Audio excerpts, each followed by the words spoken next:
Om Ajnanatimirandasya Jnananjanashalakaya Chakshurunmilitam Yena Tasmai Shri Gurave Namaha. Nama Om Vishnupadaya Krishna Presthaya Bhutale Srimate Bhaktivedanta Swamin Niti Namine Namaste Saraswate Deve Gauravani Pracharine Nirvishesha Shunyavadi Paschatya Deshatarine Jaya Shri Krishna Chaitanya Prabhu Nityananda Shri Advaita Gadadhara Srivasadi Gaura Bhakta Vrinda Hare Krishna Krishna Krishna Hare Hare Hare Rama Rama Rama Hare Hare. Om Namo Bhagavate Vasudevaya Narayanam Namaskritya Naram Chaiva Narottamam Devim Saraswatim Vyasam Tato Jayamudirayet. In this session, we'll be discussing from the 10th verse of the 8th chapter of the first canto of Srimad Bhagavatam.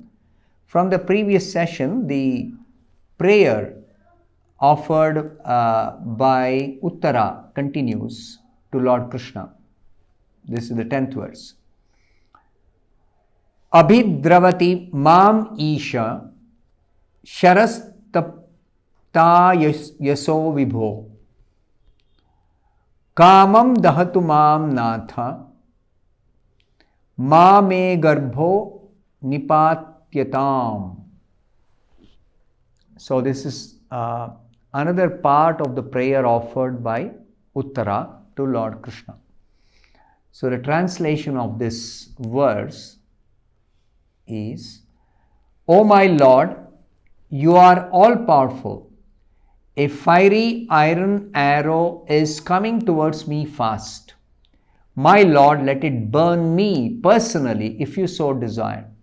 But please do not let it burn and abort my embryo. Please do me this favor, my Lord.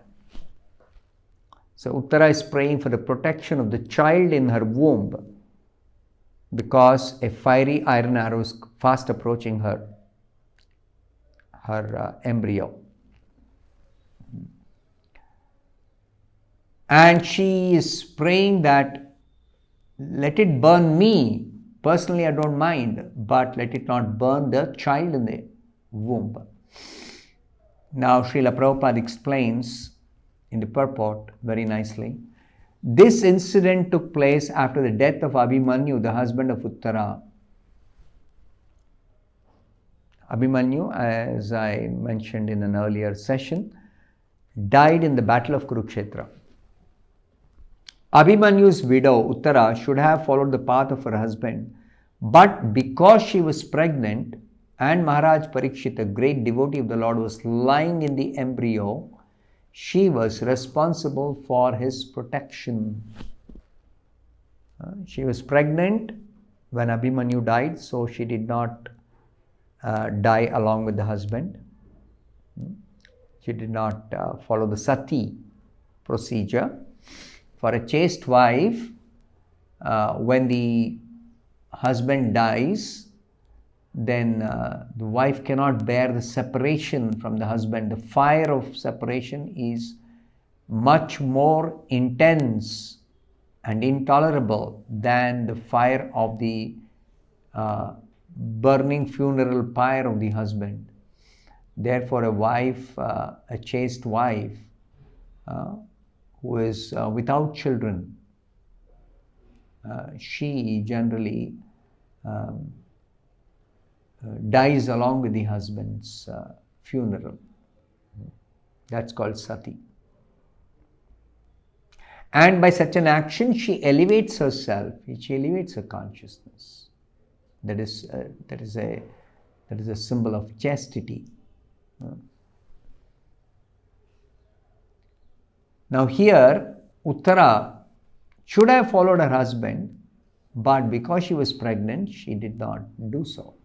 And who was in the womb? It was not an ordinary child. It was Maharaj Parikshit, a great devotee of the Lord. And as a mother, she is responsible for his protection. The mother of a child has a great responsibility in giving all protection to the child. And therefore, Uttara was not ashamed to express this frankly before Lord Krishna. she very frankly admitted that I want to protect my child, kindly save this child. Uttara was the daughter of a great king. Her father was also a great king.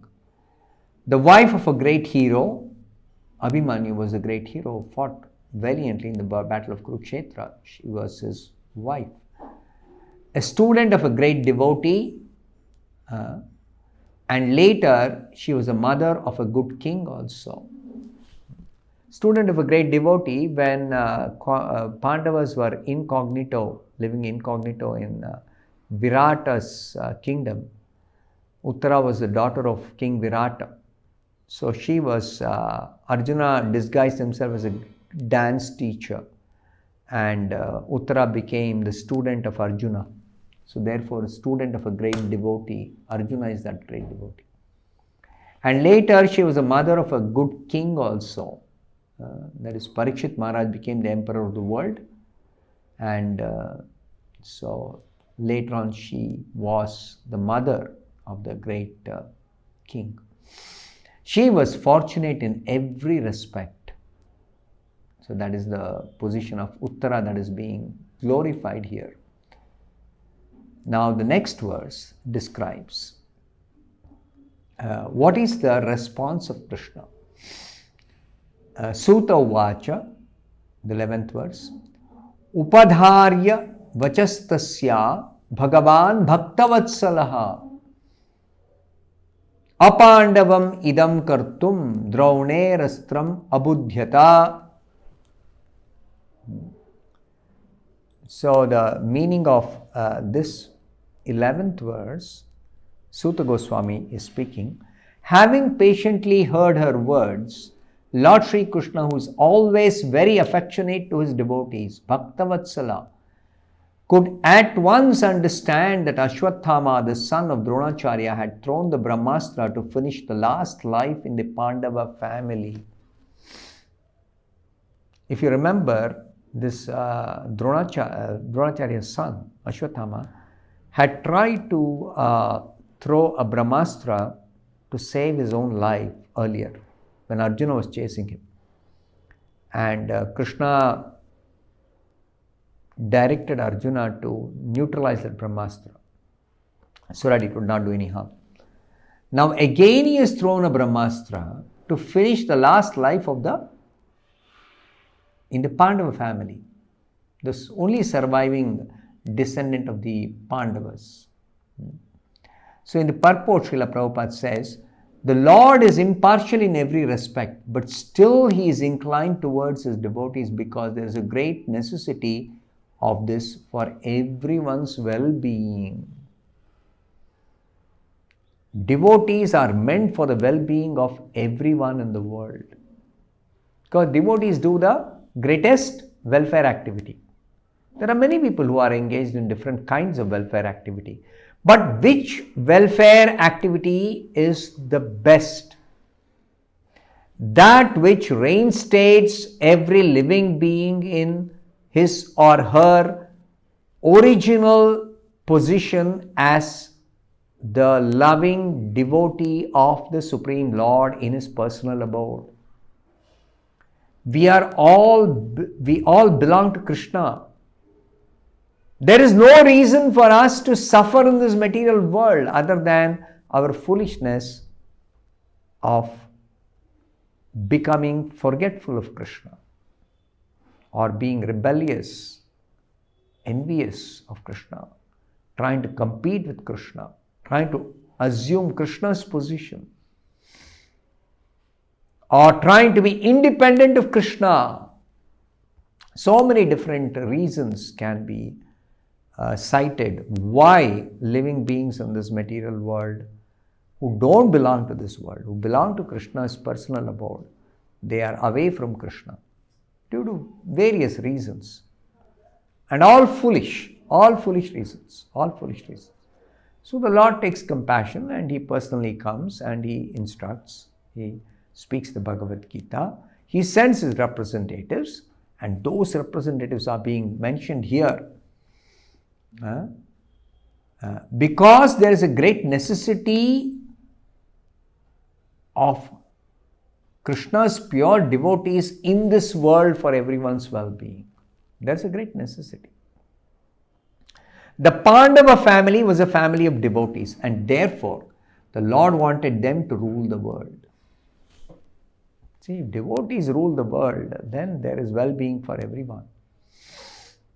Because the devotees see everyone as part and parcel of Krishna. They don't see them in terms of their external body. Oh, so and so is this particular resident or national or some particular person belonging to particular state or community or caste or... No, that's not the way a devotee sees other living beings. A devotee sees all living beings as part and parcel of Krishna. Surdas sarvadehinam. This is what is told in the Bhagavatam. Krishna is described in the Bhagavad Gita as Surdas sarvabhutanam. And the devotees are described as Surdas sarvadehinam. Same meaning. Sarvadehinam means all living beings in different forms of bodies. Sarvabhutana means all different living beings in different forms of body. Same meaning. So, the Lord is the best well-wisher of all living beings. Similarly, His pure devotees are also the best well-wishers of all living beings. So, both the Lord and His pure devotees are similarly the well-wishers.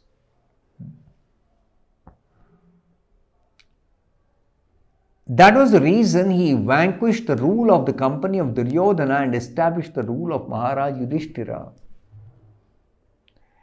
It's not a question of just competency in ruling. Duryodhana was competent to rule. We can't say he was incompetent. But Duryodhana was lacking that devotion.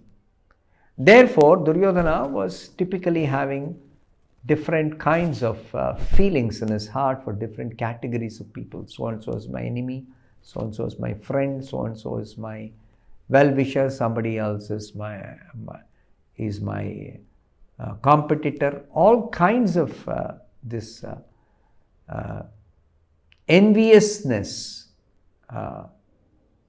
a mentality of differentiation based on externals, without looking into the core of the heart that every living being belongs to Krishna. A non-devotee himself doesn't know that he belongs to Krishna.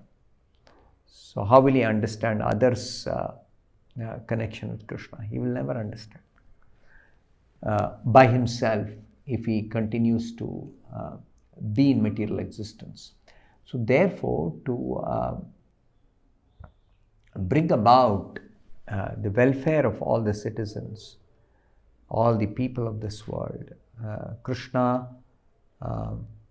vanquished the rule of the company of Duryodhana and established the rule of Maharaj Yudhishthira. He also wanted to protect Maharaj Parikshit, who was lying in the embryo, for the same reason. The successor to Yudhishthira is Parikshit Maharaj, the only surviving descendant in the entire Pandava family. He did not like the idea that the world should be without the Pandavas, the ideal family of devotees. Apandavam idam kartum. Apandavam. This Ashwathama wanted to finish off the last life in the Pandava family, so that the world will be without any descendants of the Pandavas.